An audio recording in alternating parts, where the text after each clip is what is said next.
And hello guys, welcome back dito sa ating YouTube channel. Welcome back to Chloe TV. Napaka-seryosong usapin niya to guys, no? Kasi ito na nga, sinagot na ni Duterte si Marcos tungkol dyan sa gentleman agreement na yan. Ewan ko guys kasi masasabi ko talaga dito sa politika na walang forever talaga dito, no? Kasi nung una guys, during sa kumpanya, yung nakita ko talaga sa Marcos at Duterte, talagang ito na guys. Parang ang dami ko pang inaaway sa comment section noon. At akala ko talaga itong Marcos at Duterte, ito na yung makapagbibigay ng ginhawa, kaginhawaan sa ating mga Pilipino. Kasi ang sarap ng tandem nila eh.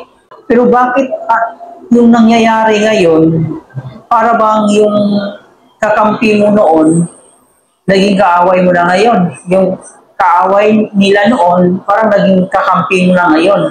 Yun yung parang yung nakita ko. Kasi may mga kaaway ito si PBBM, si Pangulong Bongbong Marcos, na mas pabor sa kanyang ginawa ngayon. Diba? So, ito yung tatalakayin natin guys, no? Duterte, sinagot si Marcos patungkol ito sa gentleman agreement. Bago natin simulan ito, kung bago ka pa lang dito sa aking YouTube channel, huwag kalimutan mag-like, share, and comment sa video. And please, huwag mo na rin kalimutan mag-subscribe. So ito na, Duterte minura si Pangulong Bongbong Marcos. Sa isang interview na ginawa ng SMNI, walang alinlangan itong minura si Pangulong Bongbong Marcos kaugnay nito sa gentleman agreement na di umano nangyari sa kapanahunan ng panunungkulan ni former President Rodrigo Duterte. Sinabi pa nito na si Bongbong Marcos daw ay hindi nakapagtapos ng college at hanggang second-year college lang ito. So dito sa usapin na to guys, no? Bakit ba kailangan magalit ni Duterte kung yung point naman ni Pangulong Bongbong Marcos dito is tanungin lang naman siya kung totoo bang may gentleman agreement. So kailangan ba talaga siyang magmura? Kailangan ba talagang murahin yung presidente natin? Diba? So napaka-easy lang naman dito. Kung walang agreement na nangyari, walang hidden agreement o walang lihim na agreement or gentleman agreement na yan, ay sabihin na lang yan ng diretsahan, ito Bongbong, walang agreement nangyari. Gawin mo kung ano yung gusto mong gawin.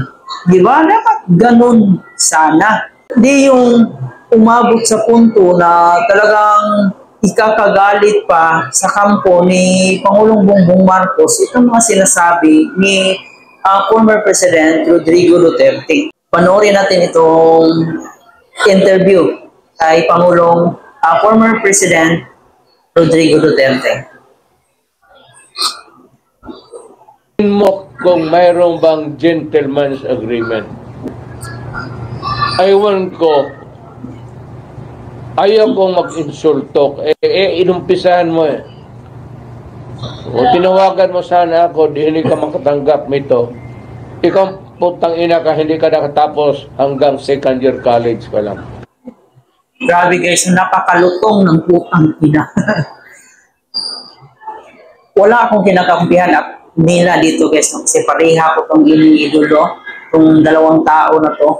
Pero napakasimple lang naman, di ba? So, kung wala naman talagang gentleman agreement, sana, nung pumutok pa lang yung issue, siya na mismo tumawag kay President Bongbong Marcos. Dumaan ako sa lahat ng taga Foreign Affairs, Undersecretary Ingles, si Ambassador Terona, Obiana, si David Rapos, then si Maria Sison. Doon ako medyo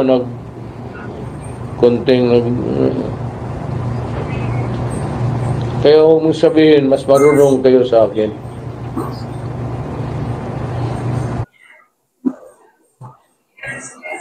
ganito, para sa akin guys, no, simple lang naman yung gusto ni Pangulong Bongbong Marcos.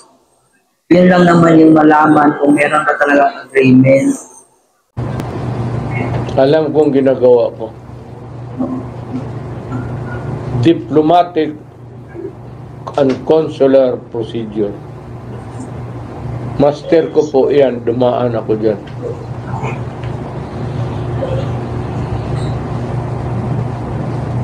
Any question? Okay, questions. Edith? Yun, narinig natin guys na sinabi ni Rodrigo Duterte, ni former President Rodrigo Duterte na wala talagang lihim na kasunduan na nangyari. Pero ito namang si Roque, ito kasi si Roque guys, isa din ito sa nagpalala sa sitwasyon.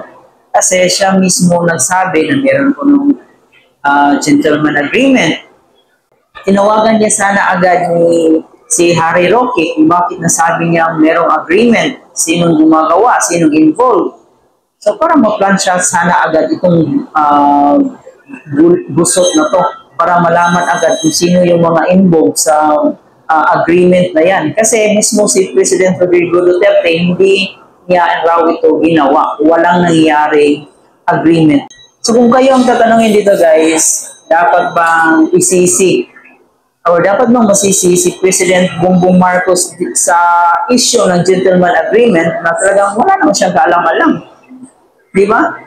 Ano yung masasabi niyo dito? Please comment sa comment section.